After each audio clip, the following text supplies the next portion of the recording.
नमस्कार दोस्तों, मैं शिव कुमार वर्मा, मेरा चैनल यश कुमार।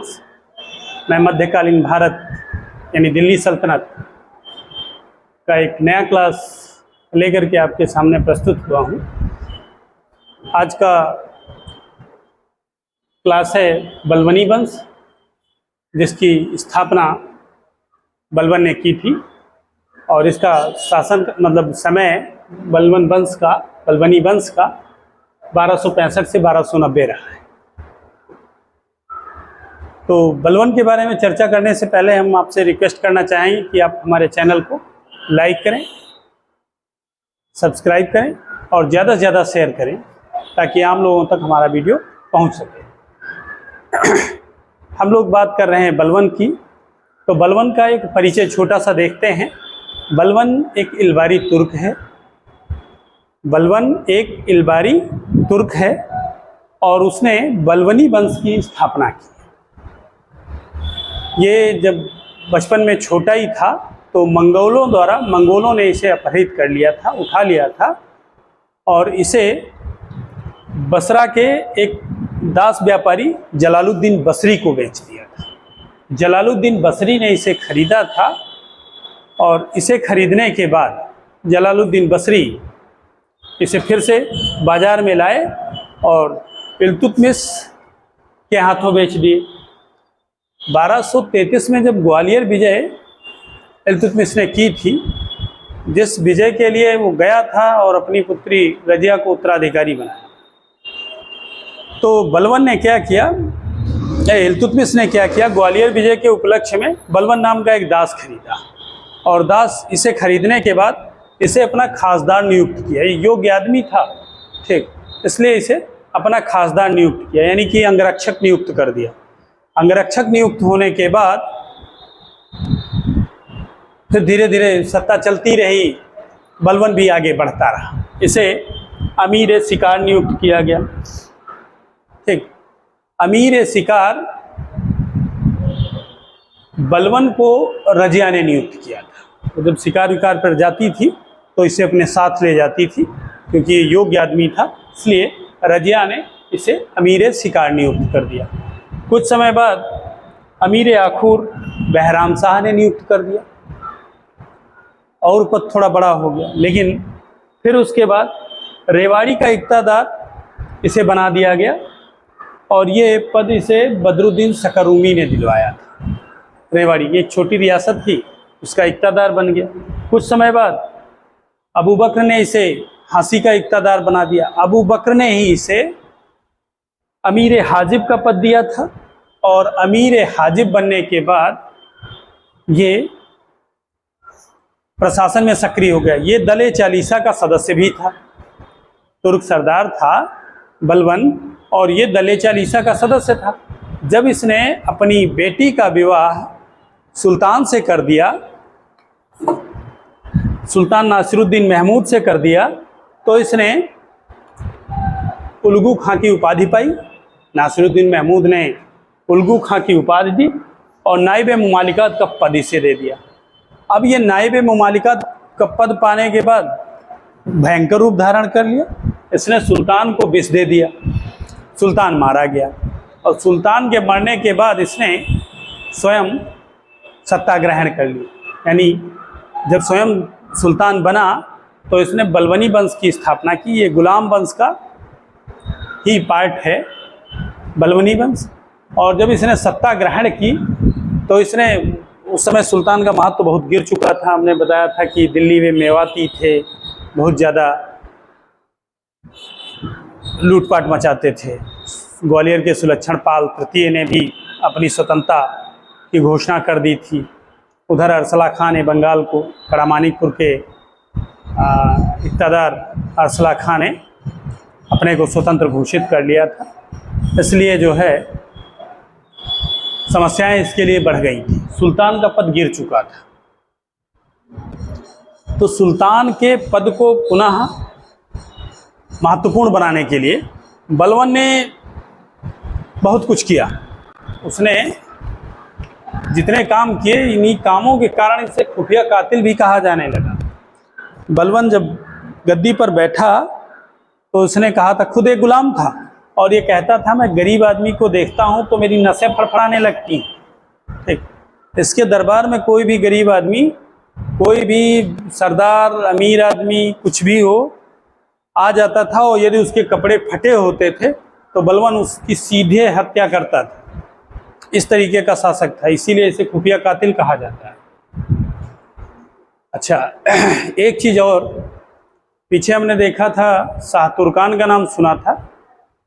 इल्तुतमिश की पत्नी थी, वो दान देने में बहुत माहिर थी, वो बहुत दान देती थी और ये कत्ल करने में माहिर था बलवान। बलवान जो है आदमी को फटे पुराने कपड़ों में देख लेता था तो उसकी नसें, गरीब आदमी को देखने पर उसकी नसें फड़फड़ाने लगती थी और उसे मार देता था। ठीक, और इसीलिए इसने राजत्व सिद्धांत दिया था। राजत्व सिद्धांत में इसने सीधे सीधे सामान्य जनों से मिलना बंद कर दिया, ये आम आदमियों से नहीं मिलता था। इसने दूसरी बात कही, जब राजत्व सिद्धांत लागू किया कि नौकरियों के दरवाजे सिर्फ बुर्जुआ वर्ग के लिए खोले जाएंगे और किसी को नौकरी नहीं, यानी अमीर आदमी पैसे वाले के पास जाएगा, ये सिद्धांत इसका था।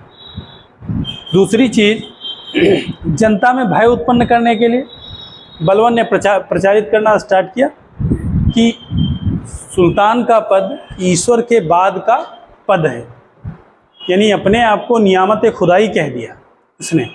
बलवान ने अपने आप को नियामत खुदाई कहा और साथ में ये भी कहा कि बलवान अफरासियाब का वंशज है। करबला में युद्ध के नायक अफरासियाब थे, उनके वंश का है, ये स्वयं को बताता है। अब ये सब चीज़ें इसने लागू कर दी। साथ में ईरानी परंपरा, ईरानी दरबार की जो परंपराएं थी, सिजदा, पैबोश, झुक के सलाम ठोकना और पैर के अंगूठे को चूमना, यानी सुल्तान के सामने जब भी कोई पहुंचेगा तो झुक के सलाम करेगा और उसके पैर के अंगूठे को चूमेगा, ये व्यवस्था इसने लागू कर दी। अच्छा, इसके साथ साथ इसने नवरोज़ प्रथा जो ईरान में चलती थी, नवरोज़ प्रथा भी इसने लागू कर दी। इसने ईरानी दरबार के नामकरण सिद्धांत को भी अपनाया, यानी जो ईरानी दरबार में नामकरण पद्धति थी उसी आधार पर अपने पोतों के नाम रखना स्टार्ट किया। इसके पोतों के नाम थे कैकुआद, कैखुसरो और कैक्यूमर्स। तो इस तरीके से उसने ईरानी परंपरा को पूर्ण रूप से अपना लिया और नवरोज़ प्रथा अपनाई, सिजदा पैबोस अपनाया और सुल्तान के महत्व को फिर से उसने कायम कर दिया, अब बहुत ज़बरदस्त तरीके से। ये एक योग्य आदमी था और चालीसा का सरदार भी था। तो इसने सबसे पहले यही काम किया कि अपने आप को चालीसा, दले चालीसा से मुक्त करने का प्रयास किया। इसने सोचा कि दले चालीसा रहेगा तो ये जितने दले चालीसा के सर, क्योंकि वो भी दले चालीसा का सरदार था, तो जितने सरदार हैं ये उसकी वैल्यू नहीं करेंगे। और वैल्यू के लिए ये बहुत स्ट्रिक्ट था। अपनी वैल्यू बनाए रखने के लिए इसने दले चालीसा के सरदारों को मरवाना स्टार्ट किया। बदायूं के इक़्तिदार मलिक बकबक थे और अवध के इक़्तिदार हैबात खां थे। इन दोनों के कारनामे जो घोटाले पटाले किए थे, क्योंकि एक सरदार को दूसरे सरदार के घोटाले तो पता ही रहते हैं, तो इनके घोटाले खुलवा करके मलिक बकबक और हैबात खां की हत्या करवा दी, कोड़ों से पिटवा पिटवा के मरवा दिया। शेर खां को विष दे दिया। तुगरिल खां और अमीन खां चालीसा के 2 सरदार बचे थे, तो इनकी भी आगे चल करके ये हत्या कराएगा। तो अब हुआ ये, इसने जब सत्ता ग्रहण की तो इसके खजाने में जो पैसा की कमी थी उसकी भरपाई करने के लिए इसने एक आदेश निकाला जागीरों के आवंटन का। कहा कि जितने भी जागीरों की जांच करवाई और विधवाओं, बुजुर्गों, लाचारों, बच्चों, सैनिकों के परिवारों को दी गई जागीरें वापस लेने का आदेश दे दिया। जब ये आदेश दिया तो थोड़ा सा ये असहज आदेश था, तो दिल्ली के कोतवाल थे फ़खरुद्दीन साहब, तो उन्होंने इसे समझाया कि हुजूर, ये जो विधवाओं को या सैनिकों के परिवारों को जागीरें दी गई हैं, वो उनके शहीद होने के लिए उनको प्रेरित करती हैं कि आदमी यदि शहीद हो जाएगा तो उसके परिवार को कुछ तो मिलेगा। तो शहीद होने में ये प्रेरणा का काम करती, इसलिए इन जागीरों को वापस ना लीजिए। उनकी कोतवाल की बात मान गया ये, ठीक, फखरुद्दीन साहब की, और इसने इस आदेश को वापस ले लिया। ये पहला आदेश है जिसे बलवन ने वापस लिया है। नहीं तो बलवन कोई आदेश मानता वानता नहीं था, वो सब अपने हिसाब से करता था, उसका हिसाब किताब बहुत तगड़ा होता था। तो इस तरीके से ये आदेश वापस हो गया।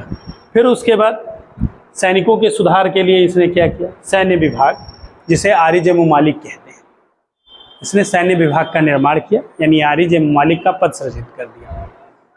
इसने वजीर के हाथों से सेना के कार्य को मुक्त कर दिया, यानी अब वैसे राजा के बाद वजीर का महत्व ज़्यादा होता था, क्योंकि सारा पैसे का और सेना का अधिकार उसी का था। तो अब वजीर का काम बट गया, वजीर सिर्फ पैसे के लिए जिम्मेदार होगा, ठीक, सेना के लिए रिस्पॉन्सिबिलिटी आरिज मुमालिक की थी। यानी आरिज मुमालिक जो सैन्य विभाग का प्रमुख है, आरिज मुमालिक, वो पद बहुत महत्वपूर्ण था। अच्छा, इसने ढेर सारी बगावतें होती थी, ठीक, तमाम विद्रोह होते थे, तो उन पर नियंत्रण रखने के लिए बलवन ने एक और काम किया।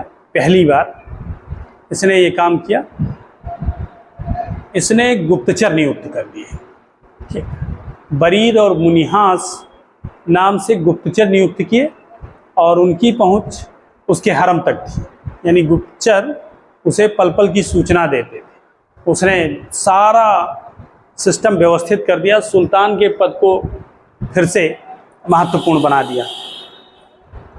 अच्छा, फिर उसके बाद क्या हुआ, दिल्ली में जो मेवाती थे, तो उनको रोकने के लिए सुल्तान ने क्या किया, सुल्तान ने दिल्ली के मेवातियों, जो दिल्ली के आसपास जंगल थे उनमें मेवाती रहते थे, लुटेरे थे, तो उनको रोकने के लिए उसने सीधे सीधे जंगलों को कटवाया और दिल्ली के चारों ओर किले बनवाए और अफ़गान सैनिकों को नियुक्त कर दिया।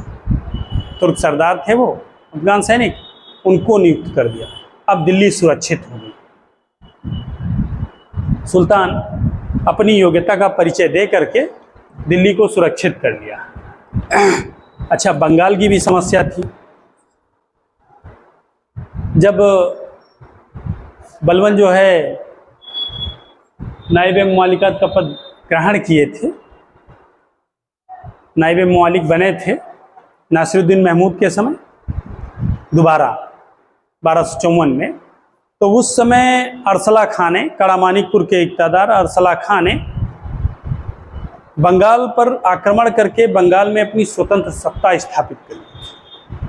अरसला खां का बेटा जब ये बलवन शासक बना तो अरसला खां मर चुके थे और उनका बेटा तातार खां था।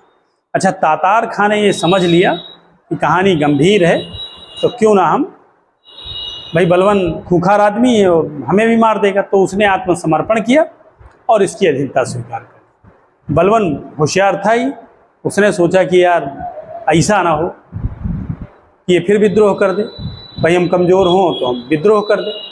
तो उसने तातार खां को हटाया और तुगरिल खां को, जो चालीसा का सरदार था, चालीसा के सरदार तुगरिल खां को बंगाल की गद्दी पर बैठा दिया। जब तुगरिल खां बंगाल की गद्दी पर बैठे तो तुगरिल खां को लगने लगा कि अब हम तो, बंगाल दिल्ली से बहुत दूर है, हम स्वतंत्र हो जाएं।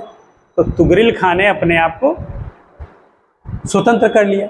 जब स्वतंत्र कर लिया तो बलवन को बहुत गुस्सा आया। भाई गुस्साने वाली बात ही है।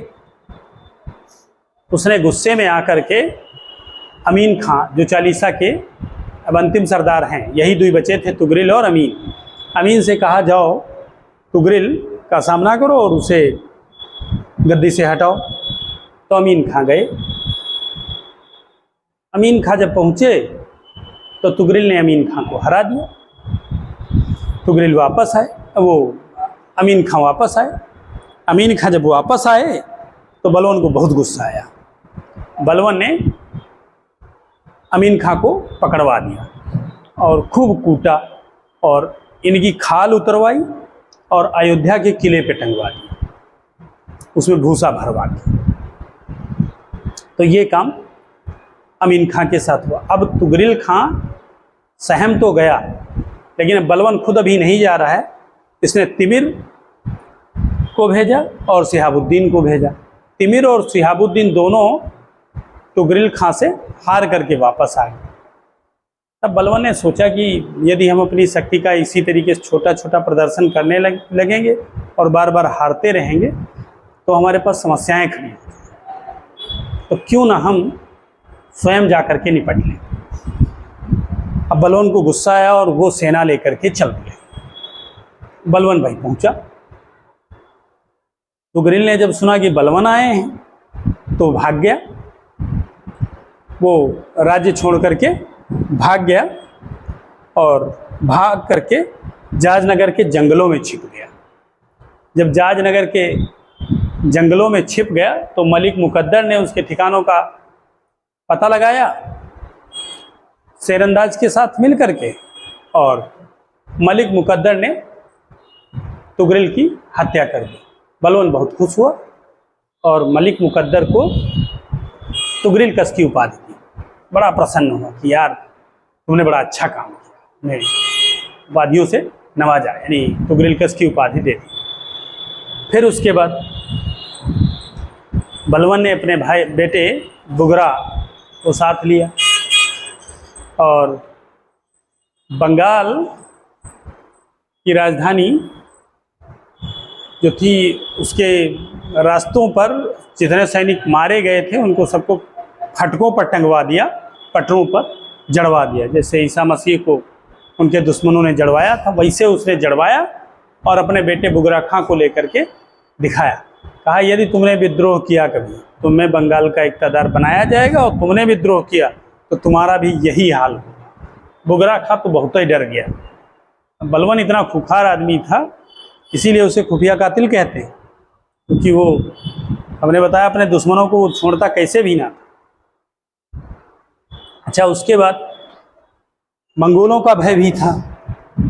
मंगोल आक्रमण बहुत हो रहे थे, तो इसने बलवन ने सोचा क्यों ना हम मंगोलों से निपटने के लिए एक योजना बनाएं, उत्तर पश्चिम में किलेबंदी कर दें।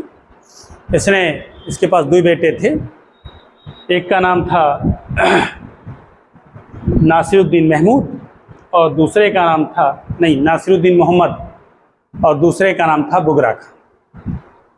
तो इसने उत्तर पश्चिम क्षेत्र को दो भागों में बांटा, लाहौर, मुल्तान, दीपालपुर और सुनम, समाना, उच्च, इन दो भागों को एक बेटे को एक भाग दे दिया, यानी बड़े बेटे को मोहम्मद को लाहौर, मुल्तान और दीपालपुर दे दिया और बुगरा खां को सुनम, समाना और उच्च दे दिया और उनके नियंत्रण में सब सही हो गया। यानी मंगोलों का भय थोड़ा कम। लेकिन कुछ समय बाद 1287 में मंगोलों ने आक्रमण किया। इसका बेटा मोहम्मद मंगोलों से लड़ते हुए मारा गया। वो योग्य बेटा था, तो जब लड़ते हुए मारा गया तो इसको बहुत बुरा लगा। ये बेचारा कुछ समय बाद मर गया। 88 में, एक साल बाद, 86 में इसका बेटा मारा गया था। बलवन का बेटा नासिरुद्दीन मोहम्मद 86 में मारा गया और 87 में बलवन की मृत्यु हो गई।